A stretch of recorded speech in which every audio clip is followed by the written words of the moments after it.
அமர்த்தப்பட்டு இப்படி ஆடும். நான் இப்போ இது டின்னருக்கு சாப்பிட போகிறேன். இது சுட சுட சாப்பிடலாம், சாப்பிடக்கூடாண்டு இல்லை.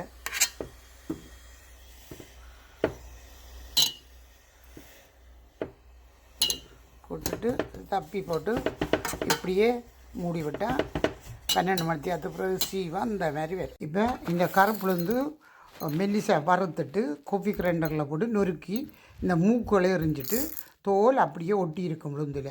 இதையும் 5 கிலோ உளுந்து கொண்டே மில்லில் திருப்பிச்சிட்டு அதோட இங்கே வீட்லேயே அரிசியை ஊற போட்டு கலந்து 2 சுண்டு உளுத்தமாண்டா 2 சுண்டு அரிசிமா கலந்து ஒரு தேங்காய் திருவி இந்த பாலில் போட்டு கிண்டினால் இந்த சாமத்தியப்படுற பிள்ளைகள் மற்றது குழந்தை பிறந்தவை எல்லாருக்கும் இது சரியான அயனுக்கு உரிய சாப்பாடு தான் இது சாப்பாடு. இனிப்பு போட்டும் கிண்டலாம், இனிப்பு போடாலும் கிண்டலாம். இப்படி பால் கொதிக்கணும், நல்லா பொங்கி வர விட்டுட்டு உப்பு போட்டாச்சு.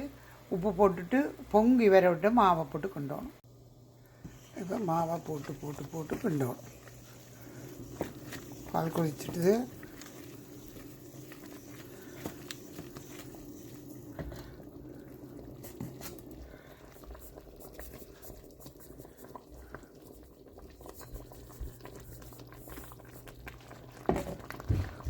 பதமாக அளவளவை பார்த்து தண்ணி காணாட்டை கொஞ்சம் சுடு தண்ணி விடலாம், காணாட்டை ஈரம் விடலாம், மாவை போடலாம்.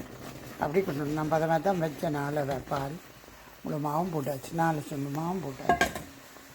போட்டு இறுக்கமாக கிண்டுறேன்.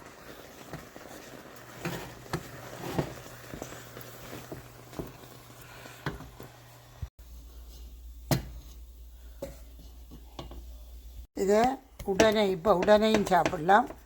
12 மணி நேரத்துக்கு பிறகு 18 மணி நேரத்துக்கு பிறகு சாப்பிடலாம்.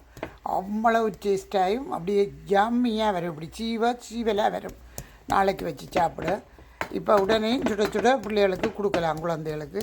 இதுக்கு சீனியை போட்டும் கிண்டலாம். கற்கண்டு வச்சு இன்னும் உங்களுக்கு விரும்பின குழந்தைகள் இனிப்பு போட்டால் தான் சாப்பிடணும். அவ்வளவு டேஸ்ட்டு. இதுன்ற கருத்து உளுந்துக்கு தேங்காய் பாலில் அது மேட்சிங். அது சேர்த்தால் அது ஒரு வித்தியாசம். உளுந்து, தேங்காய், நல்லெண்ணெய், முட்டை இவ்வளோ சாமானும் இந்த உளுந்தில் சேர்ந்தால் தான். அதே மாதிரி இப்போ களியண்டை தேங்காய் பாலில் கிண்டினா தான், பசுப்பாலில் கிண்டி சரி வராது. தேங்காய் பால் பவுடர்லேயோ ப்ரெஷ் தேங்காயிலையோ கிண்டினா சூப்பர் களி.